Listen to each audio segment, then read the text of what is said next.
Alors aujourd'hui, on va parler des 4 accords Toltec. C'est un livre de Don Miguel Ruiz. C'est un livre de développement personnel et aussi un livre de spiritualité. Chaque personne qui passe sur ce chemin-là lira à un moment donné les 4 accords Toltec. Donc dans ce livre, Don Miguel Ruiz donne 4 accords à suivre pour améliorer sa vie, ses relations. Le premier accord, c'est d'avoir une parole qui soit impeccable. Donc être conscient du pouvoir des mots, de l'impact que ces mots peuvent avoir sur la personne à qui on les prononce ou même sur soi-même. Les mots avec une énergie négative, une vibration négative vont avoir des impacts de conflit, de colère, de tristesse, même de doute, alors que des mots positifs vont avoir un impact tout autre sur la personne en face, mais aussi sur soi-même. Quand on se blâme, quand on dit, on se regarde dans le miroir, on se dit oh là, qu'est-ce que je suis moche, qu'est-ce que je suis gros, mais au final on s'abîme nous-mêmes et on crée cette pensée. Et au final, cette pensée va devenir réelle vu qu'on crée nos pensées. Donc être conscient toujours d'avoir une parole impeccable, de donner des mots justes, ambitieux et motivants à la personne en face, même si c'est difficile parfois, c'est important car les mots ont vraiment un pouvoir qu'on oublie trop souvent. Le deuxième accord, c'est n'en faites pas une affaire personnelle, donc arrêtez de prendre tout ce que les gens peuvent dire, faire contre vous. Parfois les gens ont eu des problèmes, ils ont eu une grosse journée, ils ont pu se disputer avec leurs compagnons.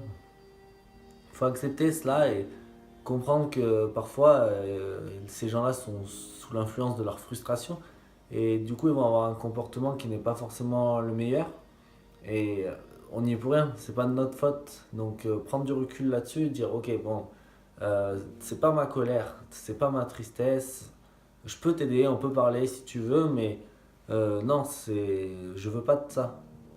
Savoir prendre du recul et regarder ça avec un regard extérieur et pas être touché dans son ego et dire ah ouais ok, enfin le prendre pour soi-même quoi.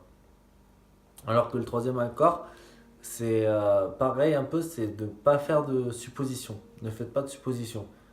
On est toujours là à cogiter, à être dans le mental, à dire ah ouais mais qu'est-ce que ça ferait si je fais ça, qu'est-ce que on s'en fout. Enfin, il faut savoir lâcher prise sur ça.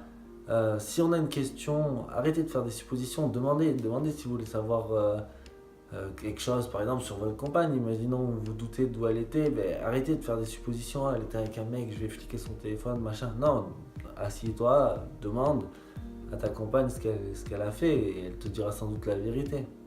Il faut arrêter de faire des suppositions parce que de toute façon on ne maîtrise pas. On ne maîtrise pas l'issue, il faut attendre. Le mieux, c'est d'attendre, d'être présent dans le moment présent, justement, et de voir ce qui se passe. Et c'est à ce moment-là qu'on peut prendre les meilleures décisions et qu'on arrête de se triturer la tête avec des suppositions qui nous amènent souvent dans des sphères négatives et au fur et à mesure pompent notre énergie, quoi. Et enfin, le dernier accord, c'est de toujours faire de son mieux. Donc là, il faut être aussi honnête avec soi-même quand on dit bon là, ok là j'ai pas fait de mon mieux mais la prochaine fois je ferai de mon mieux et qu'est-ce que c'est votre mieux, ça il n'y a que vous qui pouvez le savoir, mais de toujours avoir cette progression c'est important. D'en faire de votre mieux, il y a le mot faire et c'est dans l'action que l'action ne peut jamais vraiment être parfaite, donc il faut accepter aussi de même en faisant de notre mieux que ça suffise pas. Parfois c'est comme ça suffit pas mais c'est pas grave parce que tu as fait de ton mieux, t'as rien à regretter. Euh, toujours vouloir donner le meilleur de soi-même, être la meilleure version de soi-même et intégrer les trois autres accords dans tout ça. Déjà, rien que ça, c'est déjà faire de son mieux. Donc, être le monde qu'on veut voir tous les jours en faisant de notre mieux, c'est très enrichissant déjà pour nous, mais c'est aussi une façon de toujours être dans la gratitude, dans le lâcher prise. Ok, bon, bah, j'ai fait de mon mieux, j'ai rien à reprocher, ça s'est pas passé, ça s'est passé, tant mieux. Voilà. Donc ces quatre accords qui sont faciles, c'est un livre simple, hein, vous le trouverez vraiment partout, c'est vraiment démocratisé, mais ces quatre accords, ils sont très très profonds, et ils sont puissants, quoi. Si vous entraînez à les mettre en place tous les jours, Vous acceptez parfois de ne pas y arriver parce que vous allez voir, c'est vraiment difficile. On s'en rend pas compte au final, mais dès qu'on commence à se poser la question, on se rend compte que souvent, ah oui, on va avoir une parole qui n'est pas impeccable, on va directement prendre pour soi quelque chose que quelqu'un nous a dit, ou on fait pas toujours de notre mieux, peut-être par fainéantise ou par peur aussi. Mais une fois qu'on a mis ces quatre accords en application, notre vie, elle s'améliore, elle change, nos relations changent et on voit plus le monde de la même façon. Donc je vous conseille vraiment de lire ce livre si vous ne l'avez pas lu encore.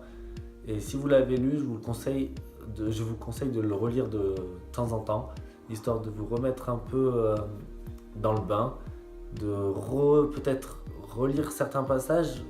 Vous allez relire des mots ou des expressions que vous n'avez pas vues la première fois. Et à chaque fois, les déclics se feront. Donc je vous conseille vraiment d'avoir ce livre dans votre bibliothèque et d'opter pour ce style de vie, entre guillemets. Ça sera que bénéfique pour vous et pour votre entourage. J'espère que cette vidéo vous a plu, c'est donc la deuxième de la chaîne. N'hésitez pas à vous abonner pour plus de contenu et on se retrouve bientôt sur Wapi. Salut!